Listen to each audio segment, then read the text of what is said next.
जय गणेश फ्रेंड्स मेरा नाम है मिहिर सोनी और आज मैं आपको करवाने वाला हूँ क्लास 10 चैप्टर नंबर 9 जिसका नाम है चक्षुमान अंध एवं। तो फ्रेंड्स पहले इस चैप्टर का मैं आपको मीनिंग समझाऊंगा, यानी चक्षुमान अंध एवं का मतलब क्या होता है। चक्षुमान अंध एवं का मतलब होता है आंखें होने के बावजूद भी अंधा, यानी जिस आदमी के आंखें तो है लेकिन वो अपने क्रोध के कारण अंधा बन जाता है।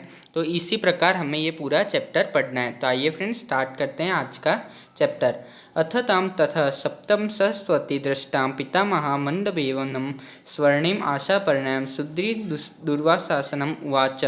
तो फ्रेंड्स यहाँ पे पहले मैं आपको संस्कृत रीड आउट करके बताऊंगा। यहाँ पे मैंने हिंदी में ट्रांसलेशन दिया हुआ है। अगर आपको इंग्लिश या गुजराती में लैंग्वेज इसमें ट्रांसलेशन चाहिए तो आप कमेंट बॉक्स में कमेंट कीजिएगा। तो फ्रेंड्स मैं आपको आपके यहाँ पे स्टेप बाय स्टेप पूरा चैप्टर एक्सप्लेन करूँगा। तो यहाँ पे फ्रेंड्स सीन ऐसा होता है कि यहाँ पे ब्रह्मा यानी देव ब्रह्मा की पूरी यहाँ पे राज्यसभा जैसा यहाँ पे आयोजित हुआ होता है। उसमें फ्रेंड्स यहाँ पे दुर्वासा ऋषि जो बहुत ही क्रोधित हो जाते हैं, हर छोटी सी बात में उनको क्रोध आ जाता है और श्राप, वो हर एक छोटी छोटी बात में शाप दे देते हैं। सब कहते थे कि दुर्वासा ऋषि के जीभ पर ही शाप बैठा होता है, जब भी छोटी सी त्रुटि हो जाती है तो उसके ऊपर वो सबको श्राप दे देते थे।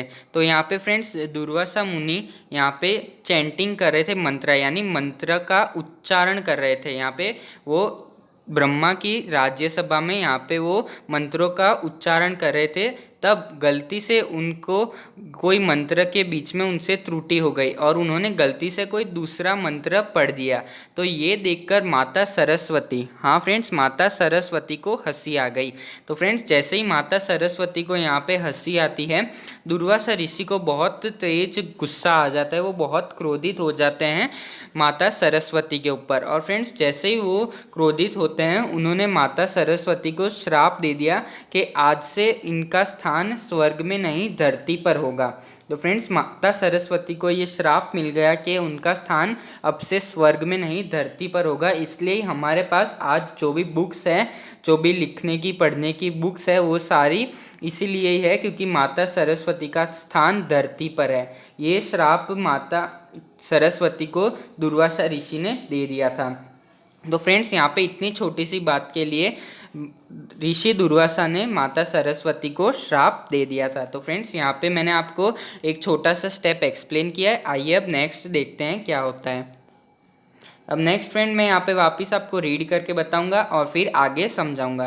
ब्रह्म न खलु साधुर्यं पन्यत येति प्रस्तुता निहसन्तेस्य परस्तात इंद्राय ससुत्याम हिरज कलश्योति दृष्टियम अनिचातम की पद दूर वाचसित वसुदीय ही दिया परिष्यन्ति कत्वारि सर्वना अथाना असत सत्वो वा निशिर्विदानि चेपर्यपाक्रेव धर्मक्रोधय की वृत्ति आलोकन महापखंथम तमासी निमसी क्षमा ही मूल सर्वताम पर दोषयम सर्दनश्च दृष्टिकृत्वा कृषित बुद्धिमान न ते आद्ययम का महातेप वेदति वय पुरुभोगितवम। तो फ्रेंड्स यहाँ पे मैंने अब संस्कृत रीड आउट करके बता दिया है, अब मैं इसको आपको एक्सप्लेन करके समझाऊंगा।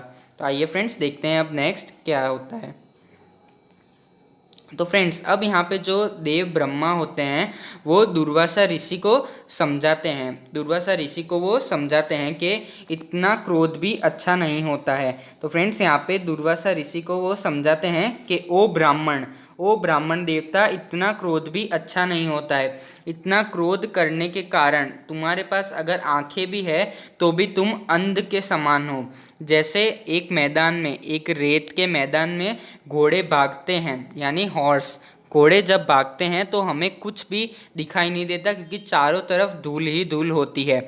इसी तरह इनको दुर्वासा ऋषि को समझाते हैं कि इसी तरह जैसे हमारे अंदर गुस्सा आ जाता है तो हमारे अंदर चाहे कितना भी नॉलेज, ज्ञान, गुण हमारे अंदर कितने भी क्यों ना हो, लेकिन वो सारे के सारे बेकार हो जाते हैं। जैसे एक मैदान में, रेत के मैदान में घोड़े भागते हैं तब चारों तरफ धूल होती है तो हम कुछ भी देख नहीं सकते।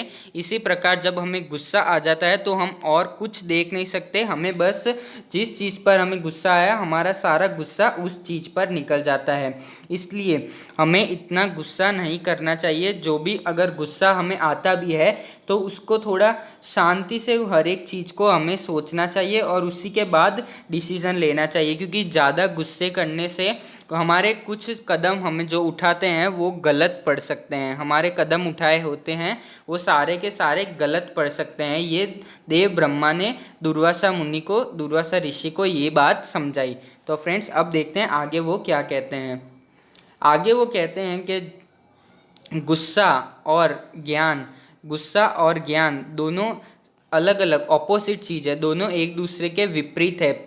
जैसे कि एक तरफ पानी हो और एक तरफ आग, ऐसे ही हमारा गुस्सा और हमारा नॉलेज, हमारा ज्ञान दोनों के विपरीत हो जाता है। तो इसलिए हमें हमारे गुस्से पर हमेशा काबू रखना चाहिए, कभी उसके ऊपर हमारा नियंत्रण हमें नहीं खोना चाहिए। हमेशा गुस्से को हमारी मुट्ठी में बंद रखना चाहिए ताकि वो हमारे काम ना बिगाड़ दे। हमारे अंदर हमारे ऊपर जो भी बाधाएं आती है वो अगर गुस्से के कारण आती है तो इसके लिए हमें हमारा गुस्सा जो है वो हमें नियंत्रण में रखना चाहिए। ये देव ब्रह्मा दुर्वासा ऋषि को समझाते हैं। तो अब फ्रेंड्स देखते हैं आगे क्या संवाद होता है। अब आगे फ्रेंड्स यहाँ पे एक छोटा सा श्लोक आता है। अतिरोषण चक्षुमान अंध एवं जनः। चक्षुमान अंध एवं, फ्रेंड्स मैंने आपको स्टार्टिंग में बताया था चक्षुमान अंध एवं का मतलब आंखें होने के बावजूद भी जो व्यक्ति अंधा हो उसको चक्षुमान अंध एवं। न ही कोल्पीक्षुक्ति वृत्तशामन मृत्ति कर्तव्यम कर्तव्यबा कृपिष्यत्यस्य प्रथमम अंधकारी भवति विदय ततो भ्रुक्टिः अदोह इंद्रियाणि रागः स्माकंदीय चक्षुमान आरंभ तपो मिगलति पश्चात स्वदीवम पूर्ववामन स्फुरति अंतमरम अन्नः।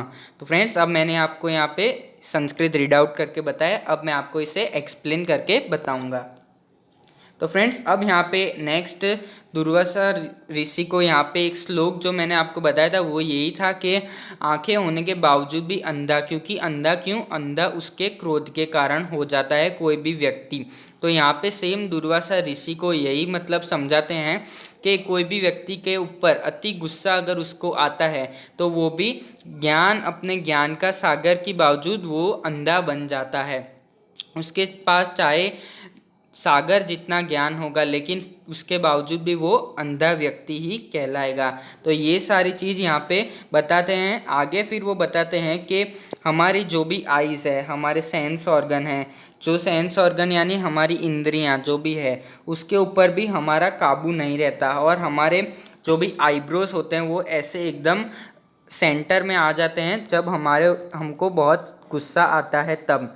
तो फ्रेंड्स यहाँ पे आगे ये सब संवाद दुर्वासा ऋषि और देव ब्रह्मा के बीच में आता है। और फ्रेंड्स आगे वो बताते हैं कि हमारे अपर लिप और लोअर लिप्स यानी ऊपर और निचले होठ हम दांतों से ऐसे मसलने लगते हैं, ऐसे पीसने लगते हैं हम, ताकि हमें जब बहुत गुस्सा आता है तब। तो फ्रेंड्स ये सारी चीज़ यहाँ पे देव ब्रह्मा बताते हैं जब हमें बहुत गुस्सा आता है तब।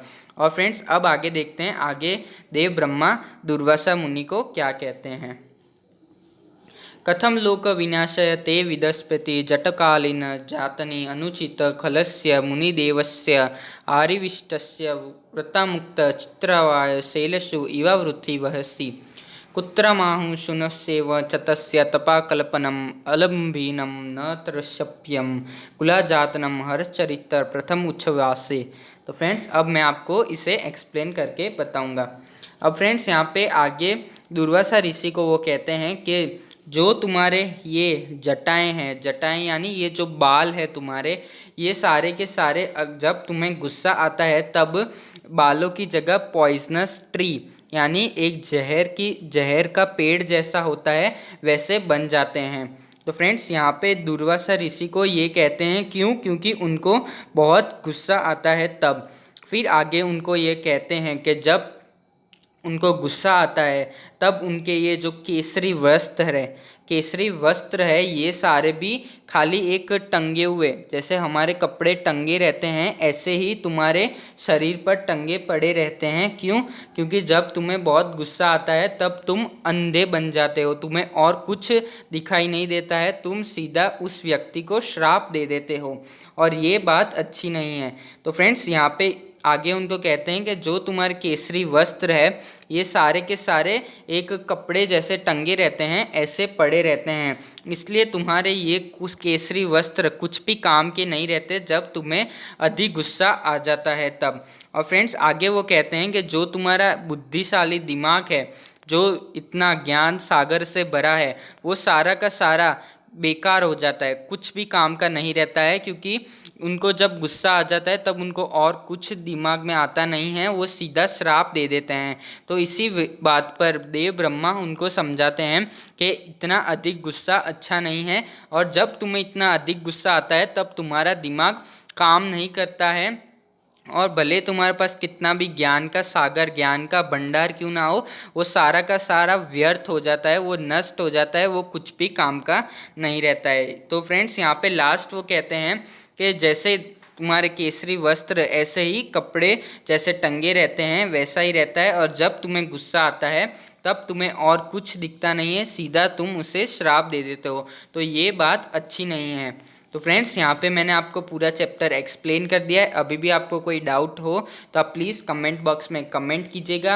अगर आपको मेरा वीडियो अच्छा लगा हो तो इसे प्लीज़ लाइक, शेयर और सब्सक्राइब ज़रूर करना। मिलते हैं फ्रेंड्स हमारे अगले वीडियो में, तब तक के लिए गुड बाय।